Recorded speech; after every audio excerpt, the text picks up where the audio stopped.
उड़ने लगी और जैसे ही मरियम ने पलटकर देखा, उसका चेहरा खुशी से चमक उठा। वह वही नौजवान था। वह मरियम को देखकर ठिठक गया। उसने इशारा किया और वहां खड़ी सारी औरतें और बच्चे दूर चले गए। अब वहां सिर्फ मरियम और वह नौजवान थे। मरियम ने मुस्कुराते हुए कहा, जो आपने बर्तन बनाए थे उनकी वजह से मुझे बहुत बड़ा इनाम मिला।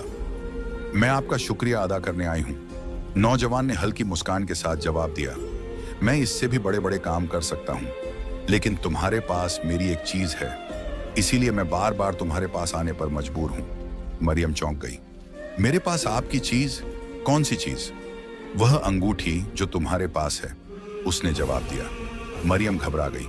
मुझे माफ कर दीजिए, मैंने अनजाने में वह अंगूठी रख ली, लेकिन मैं आपको वह वापस कर दूंगी। वह मुस्कुराया और बोला, ठीक है, लेकिन जब भी तुम्हें मेरी जरूरत होगी मैं तुम्हारी मदद के लिए आऊंगा। मरियम यह सुनकर खुश हो गई। उस दिन भी उसके सारे बर्तन बिक गए। नौजवान उसे घर तक छोड़ने के लिए चल पड़ा, लेकिन रास्ते में एक बूढ़ा नजर आया। नौजवान ने उसे देखा और अचानक रुक गया। फिर वह मरियम की तरफ मुड़ा और कहा, आगे का रास्ता तुम्हें मालूम होगा, अब मैं जा रहा हूं। मरियम ने देखा कि वह नौजवान एक पल में उसकी नजरों से ओझल हो गया। सच सामने आया। जैसे ही मरियम बूढ़े के करीब से गुजरी, उसने अचानक उसे रोक लिया और कहा, तुम्हारे सारे बर्तन बिक गए, इसकी मुझे बहुत खुशी है, लेकिन तुम नादानी मत करो, उस बस्ती में बार बार मत जाओ। क्यों बाबा? वह बस्ती तो बस एक आम जगह है जहां लोग रहते हैं। बूढ़े ने गहरी सांस ली और कहा, नहीं लड़की, वह आम बस्ती नहीं है, वह जिन्नात की बस्ती है, और जिससे तुम मिल रही हो वह कोई इंसान नहीं, जिन्नातों का सरदार है। मरियम के पैरों तले से जमीन खिसक गई। नहीं, यह सच नहीं हो सकता, वह इंसान है, जिन्न नहीं, उसने कहा। बूढ़ा मुस्कुराया, अगर यकीन नहीं आता तो देखो। यह कहकर वह अचानक गायब हो गया।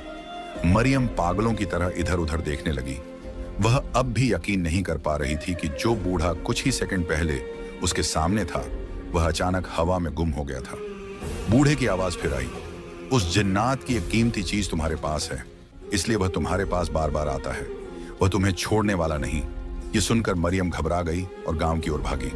जब वह घर पहुंची तो रात के 11 बज चुके थे। अम्मा और अब्बा परेशान थे। अम्मा ने घबरा कर पूछा, मरियम, तेरा चेहरा क्यों उतरा हुआ है, क्या हुआ? मरियम ने कुछ नहीं बताया, बस उसने जिन्नातों की बस्ती से कमाए सारे पैसे अम्मा के हवाले कर दिए और खुद डर के मारे अपने कमरे में चली गई। अंगूठी का राज मरियम को अचानक बूढ़े की बात याद आई। तेरे पास उसकी चीज है, इसीलिए वह तुझे छोड़ेगा नहीं। वह घबरा गई और संदूक खोला, लेकिन अंदर अंगूठी नहीं थी। वह रोने लगी। अम्मा, मेरी अंगूठी कहाँ गई? उसने घबरा कर पूछा। अम्मा ने जवाब दिया, अरे वह अंगूठी तो मैंने देखी थी, बड़ी कीमती लग रही थी, सो मैंने उसे सुनार को दिखाया। वह कहने लगा कि यह खालिस सोने की है, फिर मैंने उसे बेच दिया ताकि बशीर चाचा का कर्जा चुका सकूं। मरियम के हाथ पैर कांपने लगे। अम्मा, तुमने बहुत बड़ी गलती कर दी। अब वह समझ चुकी थी, अगर वह अंगूठी किसी और के हाथ में चली गई तो वह जिन्न बार बार उसके सामने आता रहेगा। वह अब भी उसकी नजरों में था, उसकी दुनिया से बाहर जाने वाला नहीं था। नई राह अगले दिन जाहिद भाई आए और बोले, मरियम, तुम्हारे अंदर एक सच्ची आर्टिस्ट छुपी है। जिस तरह तुम बर्तनों पर रंग भरती हो, उसी तरह तुम बड़ी मुसव्विर, चित्रकार भी बन सकती हो। क्या तुम तस्वीरें बनाओगी? मरियम सोच में पड़ गई। मैं तुम्हें ब्रश और रंग लाकर दूंगा, फिर देखना कि तुम क्या कर सकती हो। मरियम ने सर हिला दिया, लेकिन उसके दिल में अजीब सा डर बैठा था। वह जानती थी कि उसके साथ कुछ अनजानी चीजें हो रही हैं। एक शाम जब वह दरख्त के नीचे बैठी बर्तन बना रही थी, उसे घोड़े की टापों की आवाज सुनाई दी। उसका दिल तेजी से धड़कने लगा। सामने वही सफेद लिबास में लिपटा जिन्न खड़ा था, जिसने पहली बार मरियम की मदद की थी।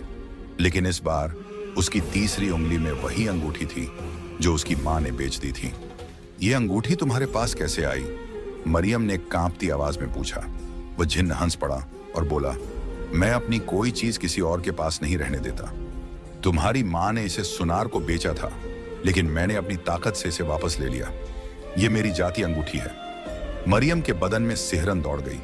फिर जिन्न ने अपनी हकीकत बयां की। उसने कहा कि पहली बार जब उसने मरियम को रोते हुए देखा था तो उसके आंसुओं से उसे इश्क हो गया था।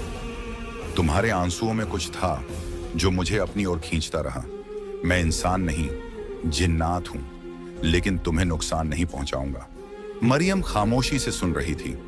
तभी जिन्न ने अचानक उसकी अधूरी बनाई हुई बर्तनों की मिट्टी को उठाया और एक ही झटके में खूबसूरत बर्तन बना दिए।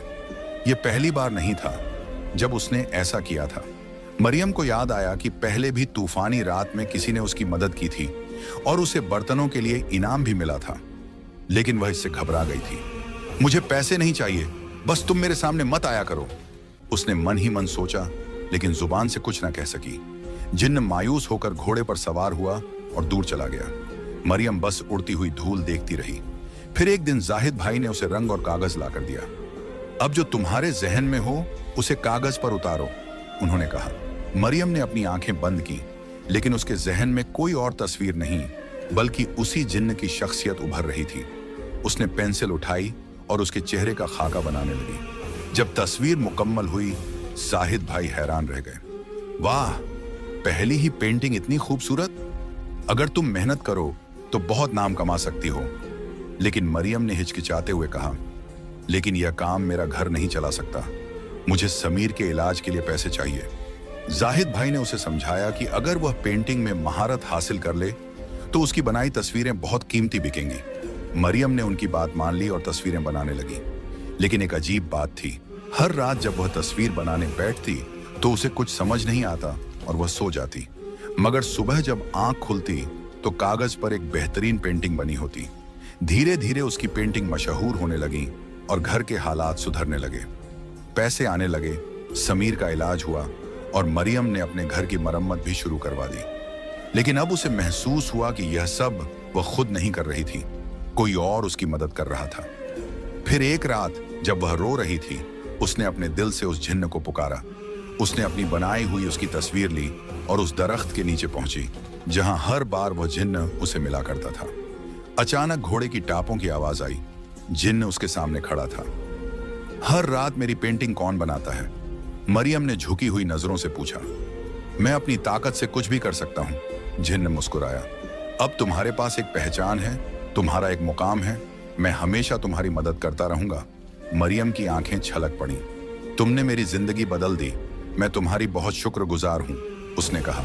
फिर मरियम ने कांपते हाथों से उसे एक तोहफा दिया, उसकी बनाई हुई तस्वीर। जिन्न उसे देखकर बहुत खुश हुआ। मैं इसे अपने महल में सजाऊंगा और अपने जिन्नात दोस्तों को बताऊंगा कि यह तस्वीर एक इंसानी लड़की ने बनाई है। यह कहकर वह मुस्कुराया और अगले ही पल गायब हो गया।